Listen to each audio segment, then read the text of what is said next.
تو میں نے مولانا سعید خان صاحب رحمۃ اللہ علیہ سے کہا کہ میں آپ سے کچھ حالات، آپ کو کچھ حالات بتانا چاہتا ہوں، فلاں جگہ کام بہت خراب ہو رہا ہے۔ مجھ سے کہنے کہ میں کبھی کسی کے حالات سنا نہیں کرتا، یہ میرے لیے ایک بم سے زیادہ تھا یہ جملہ۔ 1984 کی بات، 14 سال ہو گئے تھے اس طرز پہ چلتے ہوئے، ایک دم دھکا لگا ٹھک۔ اب میں کسی کے حالات نہیں سنا کرتا، میں نے کہا جی کام کا نقصان ہو رہا ہے، ہوتا رہے، میں کسی کی کمیاں نہیں سنا کرتا۔ وہ مجھ سے بہت محبت کرتے تھے، تو میں نے تھوڑا اصرار کیا، یعنی یہ تمہیں زیادہ شوق ہے تو حضرت جی کو خط لکھ دو، میں نہیں سنا کرتا۔ اور یہ تو میں آنکھوں دیکھا بتاتا ہوں، وہ اونچا سنتے تھے، جس وقت کی میں بتا رہا ہوں اس وقت تو ویسے سنتے تھے۔ یہ کوئی 90 میں آ کر، اپنا 86-87 میں آ کر ان کو وہ لگ گئی تھی، وہ ٹوٹی، وہ کان میں آلہ اور ایسے کر کے سنتا۔ ہمارے جیسوں کو تو ویسے ہی وہ ڈانٹ دیتے تھے، خبردار، ان کی مجلس میں کسی کی غیبت نہیں ہوتی تھی، ان کی مجلس میں کسی کی برائی نہیں ہوتی تھی۔ لا توبن فیہ العثرات، یہ تم جب پڑھو گے فضائل شمائل ترمذی پڑھو گے یا حیات الصحابہ کی جلد اول میں جو اللہ کے نبی کی صفات دی ہیں، اس میں ایک جملہ آتا ہے کہ آپ کی مجلس میں کسی شخص کی برائی نہیں ہوتی تھی، اللہ کے نبی کی مجلس میں کسی شخص کی برائی نہیں ہوتی تھی۔ تو یہ مجلس میں نے صرف مولانا سعید احمد خان صاحب کی دیکھی، اپنی تعریف نہیں سنتے تھے، کسی کی برائی نہیں سنتے تھے، باقی دنیا پھری، اکابر دیکھے، اپنی تعریفیں سن رہے ہوتے ہیں، اوروں کی برائیاں سن رہے ہوتے ہیں۔ مریدین بیٹھے ہوتے ہیں سبحان اللہ کہنے لگے، سبحان اللہ کہنے لگے۔ میں بریلیوں کو کیا رونا رہوں گا، اپنوں کی بتا۔ ایک بڑے شیخ مشہور ہیں، وہ منہ سے بھی کچھ بولنے لگے، وہ اتنا ہی انہوں نے کہا وہ تو 2-3 مریدوں نے کہا سبحان اللہ، وہ پیڑی ڈوڑ جاوے تو پہلے سننتا دے وہ آندھے کی ہے سبحان اللہ، یعنی بولنے سے پہلے سبحان اللہ۔ مولانا سعید خان صاحب فرمایا کرتے تھے یہ مرید ہوتے ہیں جو پیروں کا بیڑا غرق کر دیتے، کئی دفعہ کہا یہ مرید ہوتے ہیں جو پیروں کے بیڑے غرق کر دیتے۔ جو آدمی پیر بن جائے وہ فرشتہ بن جاتا، اس میں بھی وجب آ سکتا ہے، تکبر آ سکتا ہے، اس میں بھی ساری کمیاں آ سکتی ہیں، اگر اپنی حفاظت نہیں کرے گا بہہ جائے گا۔ ذکر کی گرمی کے ساتھ کوئی ضمانت تو نہیں کہ اصلاح ہوگی۔ مرتے دم تک آدمی شیطان سے لڑتا ہے، مرتے دم تک شیطان کے پھندے قدم قدم پہ پھیلے ہوئے، اپنی تعریف اوروں کی برائی۔ واحد سعید احمد خان ایسا شیخ میں نے دیکھا جس کی مجلس میں اس کی کوئی تعریف کر نہیں سکتا تھا اور کسی کی برائی ہو نہیں سکتی تھی، ڈانٹ پڑتی تھی۔ ہاں کوئی بڑا آدمی ایسا جس کو وہ نہیں روک سکتے تو پھر وہ ٹوٹی بند کر دیتے تھے۔ وہ اس کے ساتھ وہ ہوتا ہے نا، ایک چھوٹا سا بٹن ہوتا ہے، اس کو ایسے دبا دو تو وہ چل پڑتا ہے، وہ بند کرو تو بند ہو جاتا ہے، تو وہ اس طرح اس کو بند کر دیتے تھے۔ وہ ایسے اب مائک آگے ہے اور ادھر سے وہ یوں بند ہے، اور وہ لگا ہوا ہے، ان کو پتہ ہی نہیں کیا ہو رہا ہے۔ جب تم کسی کی برائی نہیں سنو گے تمہارا دل سب سے صاف رہے گا، برائی سنو گے تو تمہارا دل پتھر تو ہے نہیں۔ کہتے ہیں فلاں صاحب کان کے بڑے کچے ہیں، میں نے کہا دنیا میں کوئی ایک آدمی بتاؤ جو کان کا پکا ہو، ایک آدمی۔ ہر انسان کان کا کچا ہونے کا مطلب یہ ہے کہ جو بات تم سنو گے تم پہ اثر ہوگا۔ یہ کیسے ہو سکتا ہے کہ تم بات سنو اور اثر نہ ہو، یہ کیسے ہو سکتا ہے؟ ہاں، کان کا کچا اسے کہا جا سکتا ہے جو بات سنتے ہی یقین کر کے اس پہ کوئی عمل بھی شروع کر دے، وہ ہے کان کا کچا۔ ورنہ ہوئی بات کا اثر تو ہر انسان لیتا ہے۔ جلدی نہ کرنا، اس کو بھی بلا لینا، ممکن ہے یہ اس کی دونوں آنکھیں نکال کے آیا ہو۔ جب میں پاکستان واپس آ گیا، یہ مدینہ کی بات آپ کو، یہ جو میری ان سے گفتگو ہوئی مدینہ کی ہے، جب میں پاکستان واپس آیا تو پھر مجھے انہوں نے خط لکھا، یہ ان کا میرے اوپر احسان ہے، میری اس بات کو انہوں نے بھلایا نہیں، یاد رکھا اور مجھے خط لکھا۔ کاش میں وہ سنبھال لیتا تو ایک بڑا ذخیرہ ہوتا، لیکن مجھے یاد ہے اس کا حرف جو باتیں اس میں اصل مدعا تھی، باقی چند باتیں اور تھیں لیکن جو اصل مدعا تھا وہ مجھے یاد. وہ فرمانے لگے، اس میں انہوں نے لکھا تھا کہ بندہ برس ہا برس کی ٹھوکریں کھانے کے بعد اس نتیجہ پر پہنچا ہے کہ اپنے ساتھیوں کی شکایات اپنے بڑوں کو نہیں لگانی چاہیے، کہ آج کل کے بڑے ایسے بڑے نہیں ہیں کہ کسی کی کمی کو سننے کے بعد بھی اس کے ساتھ ویسا ہی سلوک کریں جیسا وہ پہلے کیا کرتے تھے. سن رہے ہو؟ کیا بات. آج کل کے بڑے ایسے بڑے نہیں ہیں کہ کسی کی کمی کو سننے کے بعد بھی اس کے ساتھ ویسے ہی سلوک کریں جیسے پہلے کیا کرتے تھے. تو اس سے میں نے ساتھیوں کا نقصان ہوتے تو دیکھا ہے، نفع آج تک نہیں دیکھا. کسی میں کمی دیکھو تو اس کے دور کرنے کی خود کوشش کرو، اس سے تعلق بناؤ، اس سے بات کرو. اگر وہ نہیں بدلتا تو اس کا معاملہ اللہ پہ چھوڑ دو اور اللہ سے دعا کرو. تو میرے پر اللہ نے فضل فرمایا، میرے اندر سے اوروں کی اصلاح کا یہ شیطانی چکر نکل گیا. اپنے عیب دیکھنے شروع کرو تو اوروں کے عیب دیکھنے کے لیے وقت ہی کوئی. اوروں کے عیب دیکھو گے تو اپنے آپ کو اچھا سمجھو گے، اوروں کو برا سمجھو گے. اوروں کی خوبیاں دیکھو گے تو اپنی کمی تمہارے دل میں آئے، اور اوروں کی کمیاں دیکھو گے تو اپنی اچھائی تمہارے دل میں آئے. اس سے تمہارے اندر ایک تکبر پیدا ہوگا جس کو نیکی کا تکبر کہتے ہیں. نیکی کا تکبر یہ پیسے کے تکبر سے زیادہ خوفناک ہوتا. عمر رضی اللہ تعالیٰ عنہ اور عبد الرحمن بن عوف رضی اللہ تعالیٰ عنہ رات کو مدینے میں گشت کر رہے تھے تو ربیعہ بن امیہ کے گھر میں شراب کی محفل لگی ہوئی تھی، شراب پی رہے تھے. تو عمر رضی اللہ تعالیٰ نے کہا دیکھو یہ کیا ہو رہا ہے. تو عبد الرحمن بن عوف رضی اللہ عنہ کہنے لگے ہاں ہم نے تجسس کیا ہے، چلو واپس استغفار کرتے ہوئے واپس چلو. امیر المومنین ہو کر ان کو کہہ رہے ہیں چلو واپس چلو، ہم نے تجسس کیا. مزاج شریعت ہے ستاری.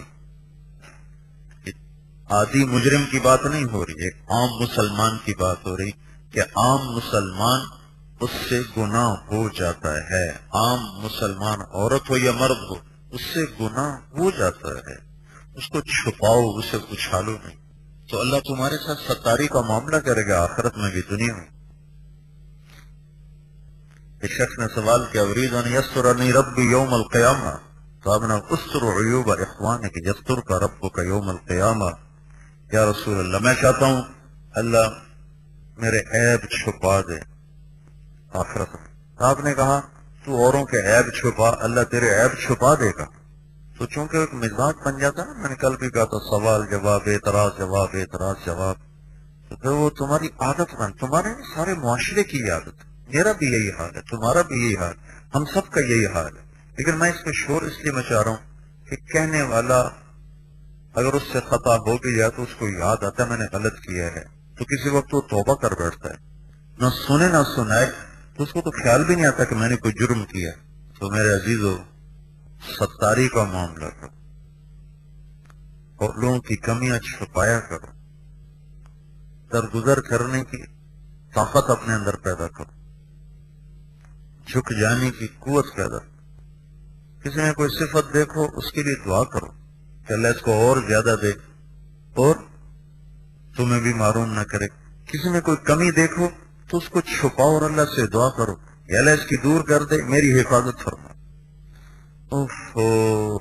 ایک ہی کانٹا لگتا ہے چھوٹا سا اور ساری گاڑی کو روک کے کھڑا کر دیتا.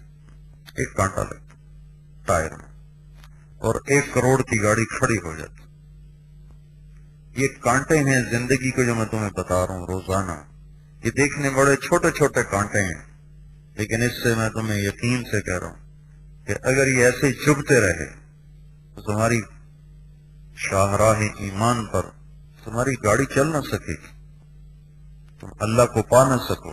یہ پڑھنا پڑھانا ہی صرف دین نہیں ہے، یہ چیزیں زندگی کے بڑے اہم اہم اہم اسباب ہیں.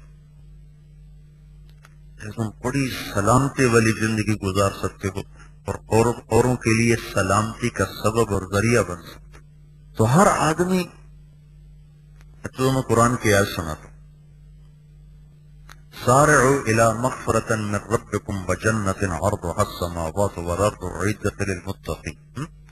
جنت کی دوڑ لگاؤ جو تیار کی گئی ہے کن کے لیے؟ للمتقین، تقوی والوں کے لیے۔ اچھا بھائی تقوی والے کون ہیں؟ الذین ينفقون فی السراء والضراء، جو اللہ کے نام پہ خرچ کرتے ہیں تنگی میں فراخی میں، والکاظمین الغیظ، جو غصہ پی جاتے ہیں، والعافین عن الناس، جو لوگوں سے درگزر کر کے معاف کر دیتے، واللہ یحب المحسنین، یہ وہ لوگ ہیں جو احسان کرنے والے ہیں اور اللہ ان کو پسند کرتا ہے۔ آگے کیا ہے؟ والذین اذا فعلوا کیا فاحشۃ او ظلموا انفسهم ذکروا اللہ واستغفروا لذنوبهم ومن یغفر الذنوب الا اللہ ولم یصروا علی ما فعلوا، ایسا ہی ہے نا آگے، وہم یہ کن کی صفات بیان ہو رہی ہیں؟ للمتقین۔ والذین اذا فعلوا فاحشہ، فاحشہ کا قرآن میں کیا مطلب آتا؟ زنا۔ فاحشہ کا لفظ قرآن میں زنا کے معنی میں آتا۔ للمتقین، تقوی والے سے بھی زنا ہو سکتا ہے۔ او ظلموا انفسهم، یا اس کے علاوہ شراب بھی پی سکتا ہے، جوا بھی کھیل سکتا ہے، ہر بڑے سے بڑا گناہ اس سے ہو سکتا ہے۔ ہاں اس میں اور عادی میں کیا فرق ہے؟ جب اس سے گناہ ہوتا ہے ذکر اللہ، پھر اس سے ندامت ہوتی ہے اور اس سے اللہ یاد آتا ہے، پھر یہ کیا کرتے ہیں؟ فاستغفروا لذنوبہم، پھر یہ معافیاں مانگتے ہیں، اور پھر کیا کرتے ہیں؟ ولم یصروا علی ما فعلوا، یہ گناہ کر کے عادی مجرم نہیں بنتے بلکہ اس گناہ سے ہٹتے ہیں، روتے دھوتے ہیں، توبہ کرتے ہیں، یہ بھی تقوی والے ہیں۔ اللہ نے تو اتنی وسعت دی ہے، تو ایک نیک آدمی نیک عورت سے گناہ ہو سکتا ہے، اس کو چھپا دو، چھپا دو، اس کے لیے ڈھول نہ بجاؤ، چھپا دو، اللہ تمہیں چھپائے گا، اللہ تمہاری عزتیں بحال کرے گا۔ عادی مجرم کے لیے پکڑ دھکڑ سب کچھ ہے، نیک مرد عورت کے لیے چھپانا۔ ابو محجن رضی اللہ تعالی عنہ کا نام سنا ہے؟ شراب کی عادت پڑ گئی تھی، یہ بھی تو پتا ہے نا، شراب کی عادت، اور قادسیہ کی فتح ان کے تو پھیل ہوئی، شراب شراب، ایرانیوں کے منہ پھیرے اللہ نے ایک آدمی کی وجہ سے، ایک آدمی کی وجہ سے۔ اور شام کو جب سعادت صاحب سے پوچھا ان کی بیوی سلمہ نے کہ آج کیسا رہا، تو کہنے کہ بس قریب تھا کہ شکست ہو جاتی اگر اللہ ایک شخص کو نہ بھیج دیتا، پتہ نہیں فرشتہ تھا کہ انسان تھا، ایک نے آ کر ساری جنگ کا پانسا پلٹ دیا۔ پھر خود ہی کہنے لگے اگر ابو محجن قید میں نہ ہوتا، مجھے لگتا تھا جیسے حملے کا انداز ابو محجن کا ہے۔ اس پر ان کی بیگم نے کہا اگر آپ اجازت دیں تو میں کچھ کہوں، ناراض نہ ہوں، کہنے کے نا۔ ابو محجن کو پھر حضرت صاحب نے شراب نہ چھوڑنے کی وجہ سے قید کر دیا، حد لگتی تھی پھر شروع کر دیتے تو انہیں قید کر دیا۔ تو اس دن جنگ ہو رہی تھی تو شکست ہونے لگی مسلمانوں کو، تو سلمہ کا وہاں سے گزر ہوا رضی اللہ تعالیٰ عنہ، تو تابعیات میں سے انہوں نے کہا سلمہ مجھے کھول دے، مجھے تلوار دے دے، ساتھ کا گھوڑا دے دے، میں شہید ہو گیا تو تمہاری جان چھوٹ گئی، اور اگر میں زندہ رہا تو میں واپس آ گیا نا، پھر اپنے آپ کو باندھ کے بیٹھ جاؤں گا۔ وہ کہنے لگے پھر مجھے ساتھ کو پتہ چلا تو مجھے تو سزا دیں گے، انکار کر دیا۔ تو اس پر انہوں نے یہ شعر پڑھے، کفا حزن ان تلتقی الخیر بالقنا واترک مشدودا علی وفاقیا اذا كنت عنا للحديد غلقت علی مصاری قد تصم المناقی۔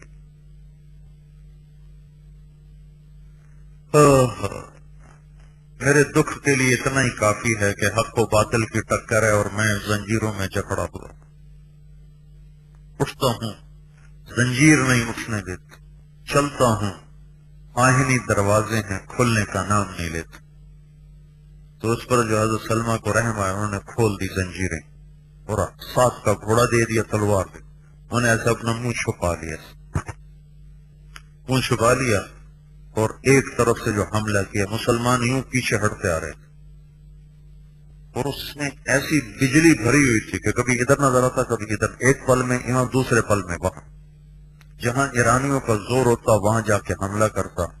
تھوڑی دیر میں سارے لشکر میں ایک بات پھیل گئی، فرشتہ آ گیا، فرشتہ آ گیا، فرشتہ آ گیا، اور ایدنا بملک کریم، ایدنا اللہ بملک کریم، اللہ ایک فرشتے کے ذریعے سے ہماری مدد کر رہا ہے، مدد کر رہا ہے۔ کیسے تھا؟ جیسے کونتی ہوئی بجلی، کڑکتی ہوئی صاعقہ، جن کا پاسا پلٹ گیا۔ جو ہی ایرانیوں نے منہ پھیرا تو انہوں نے گھوڑے کو نکالا اور آ کر پھر اپنے پاؤں باندھ کے بیٹھ گئے۔ سعد رضی اللہ تعالیٰ عنہ اوپر سے، وہ بیمار تھے اس دن، سعد لڑ نہیں رہے تھے، تو قلعہ تھا اس کی چھت پہ بیٹھے ہدایات دے رہے تھے، لکھ کے نیچے پھینکتے، نیچے سے ایک آدمی اٹھاتا وہاں لے جاؤ۔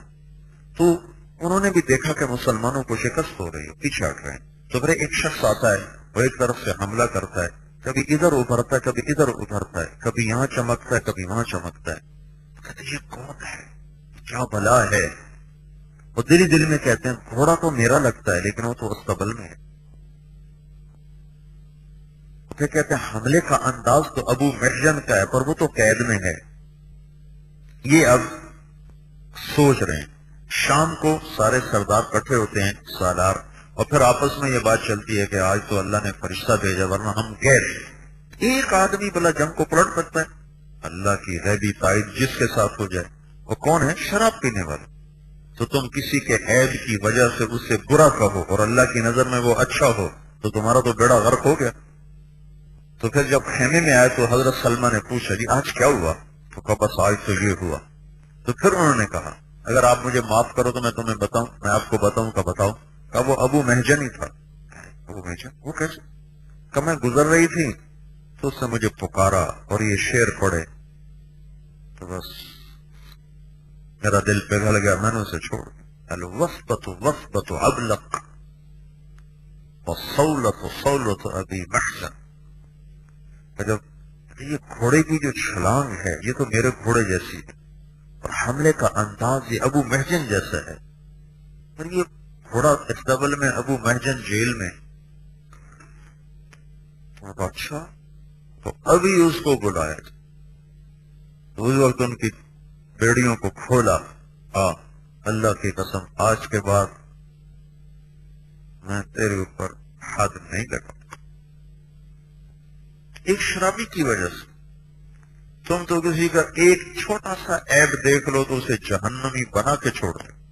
زبانیں کیا ہیں؟ زہریلے سانپ کی طرح زبانیں ہیں آج کل کے انسانوں کی، ان کو ڈسنے کے سوا کچھ آتا ہی۔ تو دیکھو یہ ان میں سعد بن ابی وقاص اوپر بیٹھے ہیں، عشرہ مبشرہ، اور قعقاع بن عمر تمیمی اس لشکر میں موجود ہیں جن کے بارے میں آتا تھا 1,000 کے برابر۔ لیکن اس دن جو مدد آئی وہ آئی ایک شراب پینے والے کے طفیل، کہ اللہ کا معاملہ اپنے بندوں سے بڑا انوکھا ہے، لہذا اللہ کی بادشاہی میں دخل مت دو، اپنے عیب دیکھو اوروں کے مت دیکھو، کہیں تبصرے سنو اٹھ جاؤ، یا روک دو یا اٹھ جاؤ، اپنے کان بند کرو، اپنی نظریں بند کرو، اپنی زبانوں پہ تالے لگاؤ، اللہ تمہیں ایک نورانی ایمانی زندگی عطا فرمائے گا۔ اللہ کا معاملہ تو رحم کا ہے، ہمارا کام عیب چھپانا ہے، عیب دیکھنا نہیں، عیب چھپانا ہے۔ نظر بھی آ جائے تو اندھے بن، کہیں سننا پڑے تو بہرے ہو جائے، بولنے کے لیے شیطان تمہیں ابھارے تو گونگے بن جاؤ۔ پھر بھی انسانوں کبھی ہو ہی جائے گا، جب ہو جائے تو توبہ کرو، جب ہو جائے توبہ کرو۔ یہ تو مجھے 100% یقین ہے کہ یہ مشکل اسباب تو میں بتا رہا ہوں، یہ ایک دم زندگی میں نہیں آ سکتا، کبھی کرو گے کبھی چھوڑو گے، کبھی کرو گے کبھی چھوڑو گے۔ جب چھوٹے استغفار، توبہ، آئندہ کے لیے عہد و پیمان۔ جب کرتے رہو گے تو اللہ تعالیٰ ایک وقت آئے گا تمہیں پاک صاف سلامت زندگی نصیب فرمائے گا، تم اوروں کے لیے سب مشعل راہ بنو گے، ہدایت کا مینار، روشنی کے مینار بنو گے، ظلمتوں کے چھٹ جانے کے سبب بنو۔ یہ دروس زندگی ہے، یہ دروس بلاغت نہیں ہے، ٹھیک ہے؟ اس مقبول ویب سائٹ پر آپ سنیے معروف عالم دین کے اصلاحی بیانات۔ تو اسلام کا نظریہ یہ ہے انا للہ و انا الیہ راجعون۔ www.thequran.com